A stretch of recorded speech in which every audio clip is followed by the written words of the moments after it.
Hello बच्चों, आप सभी का स्वागत है अपने एनएस कोचिंग सेंटर चैनल में। और आज हम करेंगे जो अध्याय किया था प्रारंभ, उसी को समापन और सारे उन महत्वपूर्ण प्रश्नों के ऊपर बात करेंगे जो परीक्षा के दृष्टिकोण से क्या अत्यंत महत्वपूर्ण है। चलिए बेटा, कल की क्लास को जहां पे हमने छोड़ा था वहीं से करते हैं शुरुआत।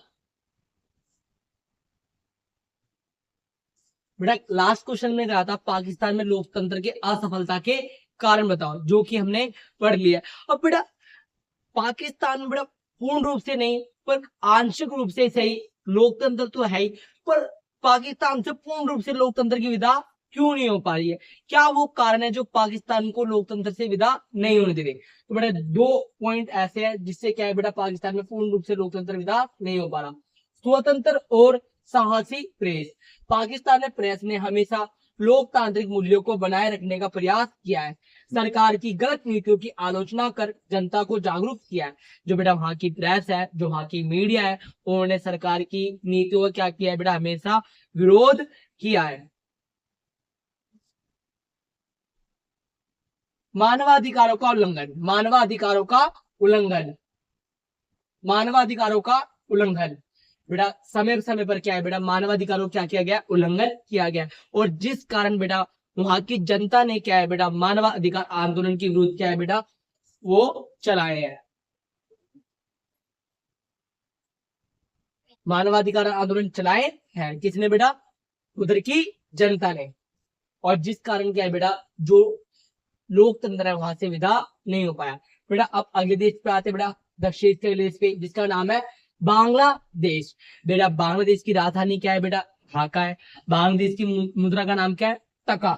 जो बेटा वहां की औपचारिक मुद्रा है उसका नाम क्या है बेटा, टका। क्या है बेटा, टका। ठीक है बेटा, बांग्लादेश की मुद्रा का नाम क्या है बेटा, टका। और राजधानी क्या है बेटा, ढाका है। क्या है बेटा, राजधानी ढाका है।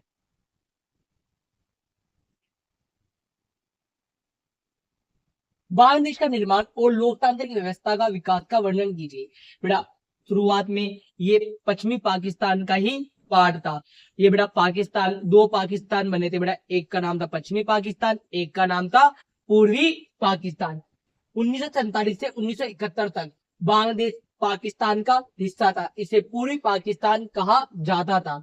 अंग्रेजी राज में बंगाल और असम के विभाजन से ये क्षेत्र पाकिस्तान में शामिल हुआ। पश्चिमी पाकिस्तान के शासकों ने यहाँ के लोगों पे उर्दू भाषा और पश्चिमी संस्कृति थोपने की कोशिश की। बेटा जो यहाँ की औपचारिक भाषा थी वो क्या थी बेटा, बंगाली थी। क्या थी बेटा, बंगाली।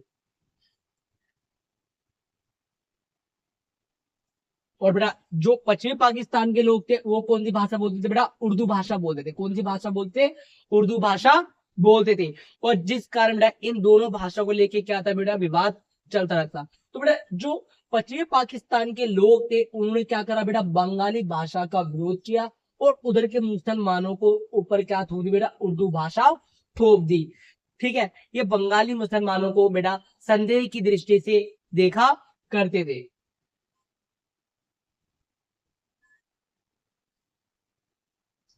पूर्वी पाकिस्तान में असंतोष के कारण बेटा, पूर्वी पाकिस्तान आज का वर्तमान में क्या है बेटा, बांग्लादेश है। वहां पे उस समय क्या क्या बेटा असंतोष के कारण थे, जिस कारण बेटा एक नए देश का निर्माण हुआ जिसका नाम पड़ा बांग्लादेश। बंगाली संस्कृति और भाषा के दमन के विरुद्ध लोगों ने आंदोलन शुरू किया। जनता ने राजनीति और प्रशासन में अपनी न्याय उचित भागीदारी की मांग की। बेटा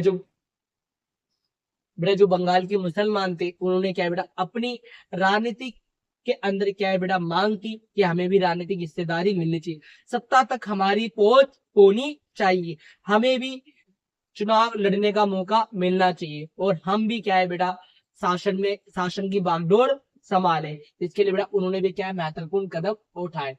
पाकिस्तान के प्रभुत्व के खिलाफ शेख मुजीबुर रहमान ने जन आंदोलन का नेतृत्व किया। और इस आंदोलन का नेतृत्व किसने किया बेटा,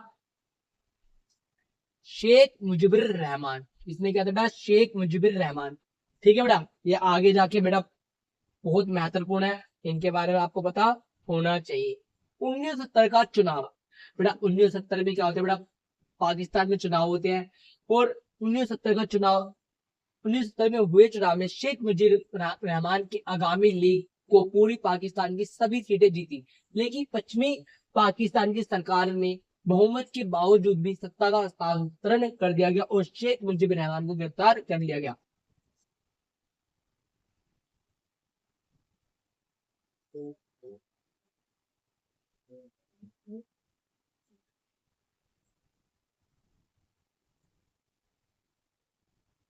बेटा जुल्फिकार अली भुट्टो।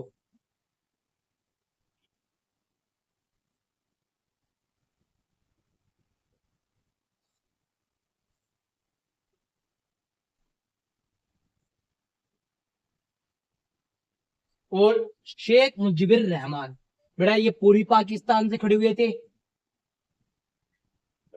और ये पश्चिमी पाकिस्तान से खड़े हुए थे। तो बेटा जीते कौन? बेटा शेख मुजीबुर रहमान। पर बेटा अब शेख मुजीबुर रहमान क्या है बेटा, पूरी पाकिस्तान को भी चलाते और पश्चिमी पाकिस्तान को भी चलाते। ये बात बेटा पश्चिमी पाकिस्तान के लोगों को हजम ना हुई और पश्चिमी पाकिस्तान के शासकों को हजम ना हुई और इनको क्या कर लिया गया बेटा, गिरफ्तार कर लिया गया और जुल्फिकार अली भुट्टो को क्या बना दिया गया बेटा, प्रधानमंत्री बना दिया गया, जो किसी प्रकार से बेटा लोकतंत्र के मूलभूतों को, विचारों को क्या है बेटा, मानते नहीं है। जिस कारण बेटा वहां की जनता के अंदर और ज्यादा आक्रोश आ गया। अब उधर की जनता क्या है बेटा, बगावत पे उतराई और बगावत के कारण बेटा काफी इन्होंने बगावत को दबाने के लिए पश्चिमी पाकिस्तान ने बेटा वहां पर सेना भेज दी और पूर्वी पाकिस्तान के लोग क्या है, अपनी जान बचाने के लिए क्या है, अपनी गृह गृहस्थी को बचाने के लिए, अपने बच्चों के पालन पोषण के लिए क्या है बेटा, भारत में आने लगे, शरण लेने लगे। और बेटा इसी समय हमारे देश की स्थिति भी खराब थी और स्थिति खराब होने के कारण इंदिरा गांधी ने कहा पूरी पश्चिमी पाकिस्तान से कि भैया आपके देश के लोग हमारे इधर आ रहे हैं, कृपया करके इनको संभालिए। बेटा उल्टा चोर कोतवाल को डांटे, इन्होंने बेटा इंदिरा गांधी को फटकार लगाई, तो मैं क्या करूं। तो बेटा इन्होंने क्या है बेटा, अपनी गलती को स्वीकार नहीं किया बल्कि इंदिरा गांधी को फटकार लगा दी, जी आपका मैटर आप जानो। तो बेटा इंदिरा गांधी ने क्या दी बेटा, पनाह दी और इंदिरा गांधी ने बेटा जब युद्ध होता है तो इंदिरा गांधी को इस युद्ध में क्या है बेटा, जीत जाती है और 90,000 सैनिक पाकिस्तान के क्या है बेटा अपने कब्जे में कर लेती है और इन 90,000 सैनिकों के लोगों के पूरी पाकिस्तान को एक नया देश का निर्माण कर देती है, जिसका नाम रखा जाता है बांग्लादेश। तो बेटा इस प्रकार से बांग्लादेश का जन्म हुआ था। भारत का समर्थन और 1971 का युद्ध।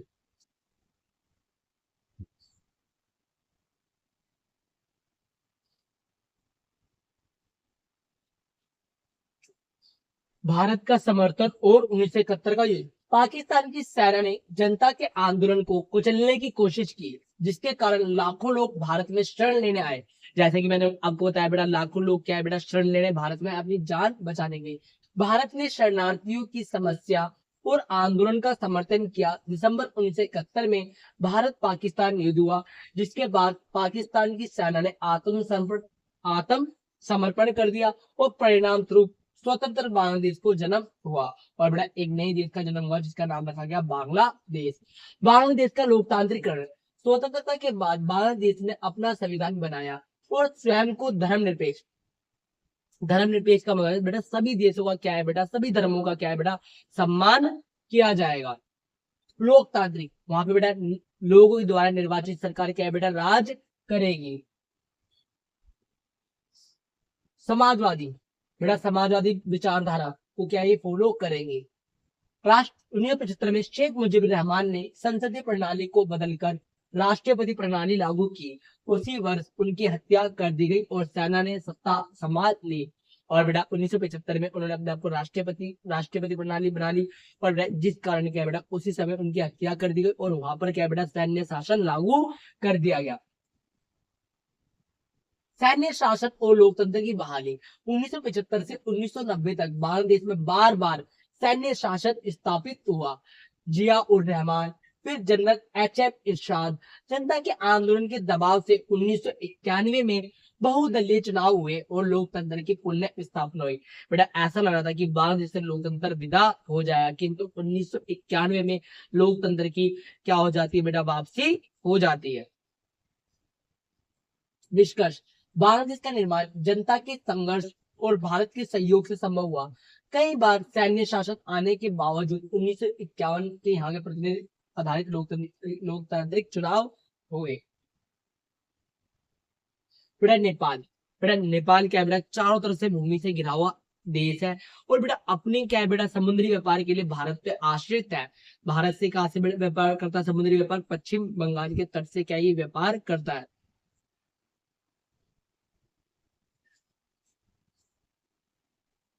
नेपाल भारत का पड़ोसी देश है। नेपाल चारों तरफ से स्थल से घिरा हुआ है। नेपाल की 75% से अधिक जनसंख्या हिंदू है। बेटा नेपाल में अधिकांश कौन रहते हैं, बेटा हिंदू रहते हैं। भगवान बुद्ध का जब जन्म नेपाल में हुआ था, और आपसे भी बताओ बेटा नेपाल में किस जगह हुआ था। बेटा इतिहास के चैप्टर में मैंने आपको पढ़ा रखा है विचारक विश्वास इमारतों में, कि महात्मा बुद्ध का जन्म कहाँ हुआ था।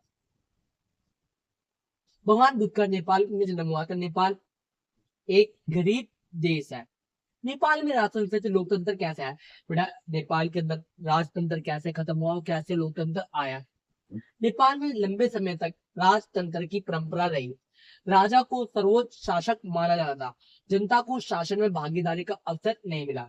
बेटा शुरुआत से क्या है बेटा, वहां पर राजतंत्र रहा, और उधर राजतंत्र ही कायम रहा, और बेटा जनता को क्या है बेटा, भागीदारी नहीं मिली। 1990 का आंदोलन, सन 1990 में नेपाल की जनता ने राजतंत्र के विरुद्ध आंदोलन किया। इसके परिणाम स्वरूप नेपाल में संवैधानिक राजतंत्र और बहुदलीय लोकतंत्र की स्थापना हुई। बेटा संवैधानिक मतलब संविधान के अनुसार रहकर राजा क्या करेंगे, कार्य करेंगे, और यहाँ पे बेटा बहुदलीय प्रणाली भी बने। 2008 में एक ऐतिहासिक घटना घटित हुई कि भैया पूर्ण रूप से क्या है बेटा, राजतंत्र क्या हो गया, टाटा बाय बाय हो गया, और यहाँ पर क्या आ गया बेटा, लोकतंत्र आ गया। 2015 का नया संविधान, नेपाल ने 2015 में अपना नया संविधान लागू किया। इसके अनुसार नेपाल एक लोकतांत्रिक गणराज्य बना, जहां जनता को समान अधिकार और स्वतंत्रता प्राप्त हुई।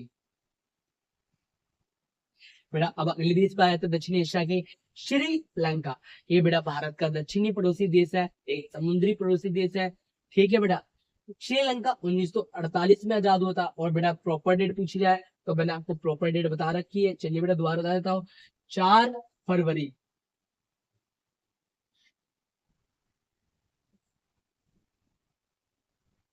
इसका पुराना नाम क्या था बेटा, सिलोन है। इसकी आकृति है ना बेटा, श्रीलंका की आकृति है बेटा, नाशपति जैसी है। कैसी बेटा, नाशपति।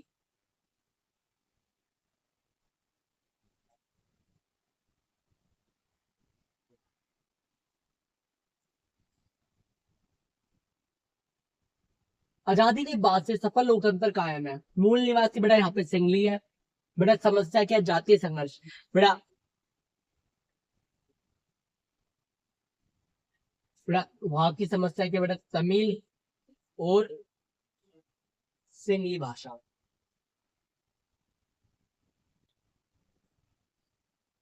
इन दोनों भाषाई लोगों के बीच में क्या है बेटा, विवाद आए दिन चलता रहता है, और बेटा ये विवाद काफी लंबे तक समय तक चला था।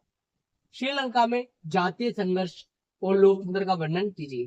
स्वतंत्रता प्राप्ति, श्रीलंका को 1948 में ब्रिटिश शासन से स्वतंत्रता मिली। उस समय इसे सिलोन कहा जाता।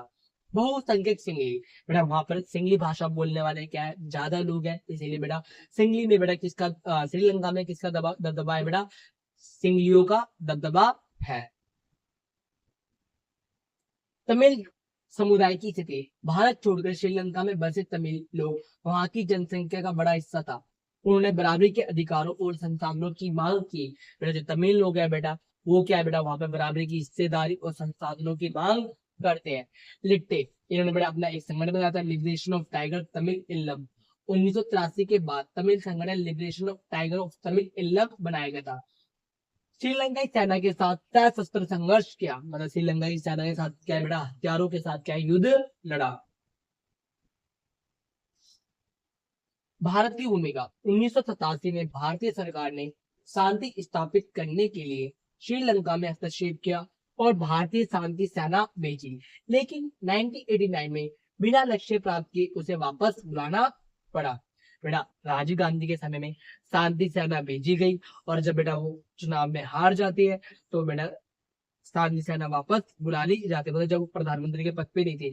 इसी कारण बेटा जब दोबारा चुनाव होते हैं तो राजीव गांधी बेटा चुनाव के प्रचार के लिए बेटा आंध्र प्रदेश में जाते हैं, और बेटा वहीं पे क्या है बेटा तमिलनाडु के अंदर क्या है बेटा, सॉरी आंध्र प्रदेश में बेटा तमिलनाडु के अंदर जब भाषण देने के लिए जाते हैं तब वहां पर क्या है बेटा एक बालिका आती है, उनको माला पहनाती है और पीछे से बटन दबा दिया जाता है और बेटा इनको उड़ा दिया जाता है। बम से बेटा किसको उड़ा दिया जाता है बेटा, राजीव गांधी की हत्या कर दिया जाता है बेटा। साफ साफ रीजन ये था बेटा कि द्वार से प्रधानमंत्री बन गए, द्वार से शांति सेना भेज देंगे श्रीलंका में, इसीलिए बेटा इनको रास्ते का कांटा मानते हुए तमिल लोगों ने, मतलब बेटा लिट्टे लोगों ने, तमिल भी नहीं बेटा लिट्टे लोगों ने क्या है बेटा उनकी हत्या कर दी। संघर्ष का अंत लगातार चले इस युद्ध का अंत 2009 में हुआ, जब श्रीलंकाई सेना ने लिट्टे को समाप्त कर दिया और श्रीलंका ने क्या है बेटा लिट्टे का पूरी तरह से क्या कर दिया, दमन कर दिया। श्रीलंका में आंतरिक संघर्ष के बावजूद आर्थिक वृद्धि के लिए उत्तरदायी कारकों का वर्णन कीजिए। बेटा आपको पता होना चाहिए श्रीलंका ने सबसे पहले उदारीकरण को अपनाया था दक्षिण एशिया के अंदर। श्रीलंका में आर्थिक वृद्धि के कारण निम्नलिखित है। आर्थिक विकास, श्रीलंका में आर्थिक विकास का उच्च स्तर दर्ज किया गया है। ये विकासशील देशों में पहला देश है जिसने सफलतापूर्वक जनसंख्या को नियंत्रित किया। एशिया के अंदर, दक्षिण एशिया के अंदर जनसंख्या को नियंत्रित करने वाला पहला देश है जिसने दक्षिण एशिया के अंदर क्या सही तरीके से जनसंख्या को बढ़ने से रोका। अर्थव्यवस्था का उदारीकरण, बेटा सबसे पहले अर्थव्यवस्था का उदारीकरण करने वाला कौन सा देश है, श्रीलंका, दक्षिण एशिया में। सकल घरेलू उत्पाद में वृद्धि, गृह युद्ध के गुजरने के बाद भी कई सालों से इस देश का सकल घरेलू उत्पाद दक्षिण एशिया में सबसे ज्यादा रहा है। बेटा इनकी जीडीपी क्या है, सबसे ज्यादा रही है। बेटा जीडीपी आप सिंपल शब्दों में ये मान लो एक साल के अंदर देश ने कितना पैसा कमाया, जिसे क्या कहा गया, जीडीपी कहा गया। बेटा अन्य देशों की तुलना में इसकी जीडीपी क्या रही है, सबसे तेज रही है। लोकतंत्र कायम करना, अंदरूनी संघर्ष के बावजूद भी श्रीलंका ने लोकतांत्रिक व्यवस्था कायम रखी है। कई बेटा इन्होंने लोकतंत्र का दमन करके सैन्य शासन स्थापित या बेटा राजतंत्र स्थापित करने का प्रयास नहीं किया। मालदीव, अब बेटा दक्षिण एशिया का एक नया देश बेटा मालदीव। मालदीव हिंद महासागर में स्थित एक द्वीपीय देश है। बेटा द्वीपीय देश का मतलब क्या होता है बेटा, जिसके चारों तरफ क्या हो बेटा, पानी हो, उसे क्या कहते हैं, द्वीपीय देश कहते हैं। मालदीव 1968 तक सल्तनत हुआ करता था। बेटा 1968 तक बेटा यहाँ पे सल्तनत हुआ करती थी। 1968 में ये गणतंत्र बना और यहाँ की शासन की प्रणाली अध्यात्मक प्रणाली अपनाई गई है। जून 2005 में मालदीव की संसद ने एक मत से निर्णय लिया कि वहां बहुदलीय प्रणाली लागू की जाएगी। जून 2005 में क्या है बेटा, इन्होंने बहुदलीय प्रणाली को क्या करा बेटा, स्वीकार किया। 2005 के बाद मालदीवियन डेमोक्रेटिक पार्टी एमडीपी और अन्य विपक्षी दलों का सक्रिय हुए। बेटा वहां की एकमात्र पार्टी जो बार बार दबदबा अपना कायम कर पाई है, जिसका नाम क्या बेटा, एमडीपी, मालदीवियन डेमोक्रेटिक पार्टी। बेटा भूटान के बारे में बात कर लेते बेटा। बेटा भूटान और नेपाल एक साथ क्या है बेटा, संवैधानिक राजतंत्र को बेटा वो लोकतांत्रिक बना था और ये संवैधानिक राजतंत्र बना था। भूटान 2008 में संवैधानिक राजतंत्र बन गया। राजा के नेतृत्व में ये बहुदलीय लोकतंत्र के रूप में उभरा। भारत के पड़ोसी देशों से संबंध, बेटा भारत और पाकिस्तान के बीच में आए दिन क्या बेटा संघर्ष चलते रहते हैं। आपको पता है बेटा पेपर में आ जाए कि भारत और बांग्लादेश पाकिस्तान के बीच में कितने युद्ध हुए हैं। बेटा ऐसा प्रश्न आ जाए तो बेटा कितने युद्ध हुआ है। पहला युद्ध 1947 में था कश्मीर मुद्दे को लेके। दूसरा युद्ध पाकिस्तान में आक्रमण किया था। तीसरा युद्ध 1971 का बांग्लादेश संकट। चौथा युद्ध 1999 में, जिसे हम बेटा कारगिल युद्ध भी कहते हैं। और बेटा इन चारों युद्धों में ही क्या है बेटा, भारत की विजय रही। और अभी हाल ही में 2025 के अंदर नरेंद्र मोदी के नेतृत्व में, प्रधानमंत्री नरेंद्र मोदी के नेतृत्व में और भारतीय सेना की कमान ने ऑपरेशन सिंदूर को सफलतापूर्वक क्या करा बेटा, कारगर तरीके से कमान संभाली और पाकिस्तान को धूल चका दी। ये बेटा आतंकवादी घटना घटित हुई थी जम्मू कश्मीर में और उस घटना का बदला लिया गया था जवाब के रूप में ऑपरेशन सिंदूर। क्योंकि बेटा इन्होंने क्या है बेटा, बहुतों के सुहाग सिंदूर उड़ा दिया, इसीलिए बेटा इन्होंने नाम रखा था ऑपरेशन सिंदूर। भारत और पाकिस्तान के मध्य सहयोग और विवाद के प्रमुख क्षेत्र बताइए। बेटा भारत के और पाकिस्तान के बीच में विवाद और मधुर संबंध बताइए। बेटा कश्मीर समस्या, ये बड़ा विवाद है आज भी और पहले भी रही है। सियाचिन का मसला, बेटा सियाचिन को लेकर भी क्या है बेटा, कुछ हिस्से को लेकर क्या है भारत और पाकिस्तान के बीच में क्या है तनातनी चलती रहती है। जल समस्या, बेटा सिंधु जल समझौते को लेकर क्या है बेटा, आए दिन क्या है बेटा विवाद उठता रहता है।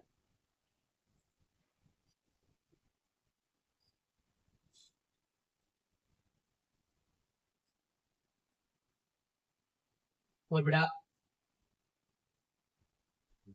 इसी के साथ बेटा आगे हम बाद में पढ़ेंगे, इसी चैप्टर को आगे कंटिन्यू करेंगे।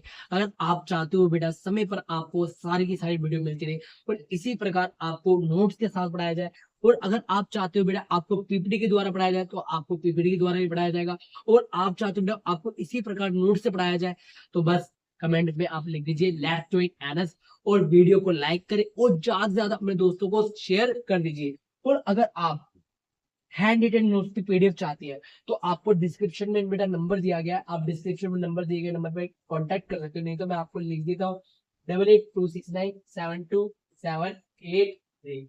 इस नंबर पे आप कांटेक्ट करके क्या है बेटा ये फाइल आप प्राप्त कर सकते हो। बेटा फर्स्ट टर्म के जितने भी चैप्टर इसके अंदर होंगे, जितने भी क्या है बेटा इसके अंदर क्या है फर्स्ट टर्म के सारे चैप्टर है, और बेटा बहुत बेहतरीन तरीके से फाइल बनाई गई है। एक एक क्वेश्चन क्या है बेटा ऐसे डाले गए हैं जो परीक्षा के दृष्टिकोण से क्या है बेटा महत्वपूर्ण है। बस आपको करना क्या है बेटा, कमेंट में जाना है लेट्स जॉइन एनएस लिखना है, फिर कॉन्टैक्ट पे आना है, आपको डिस्क्रिप्शन में नंबर दिया गया है, वहां पे आप कॉन्टैक्ट में जाइए और हमसे कॉन्टैक्ट कीजिए। और आपको हमारी टीम का बेटा हार्ड कॉपी चाहिए, आपको हार्ड कॉपी दी जाएगी, और अगर आपको बेटा नोट्स चाहिए आपके घर तक नोट्स कुरियर करवा दी जाएंगे। बस आप ज्यादा से ज्यादा वीडियो को अपने ग्रुप, स्कूल ग्रुप, अपने दोस्तों तक क्या करें बेटा शेयर करिए। Let's join NS.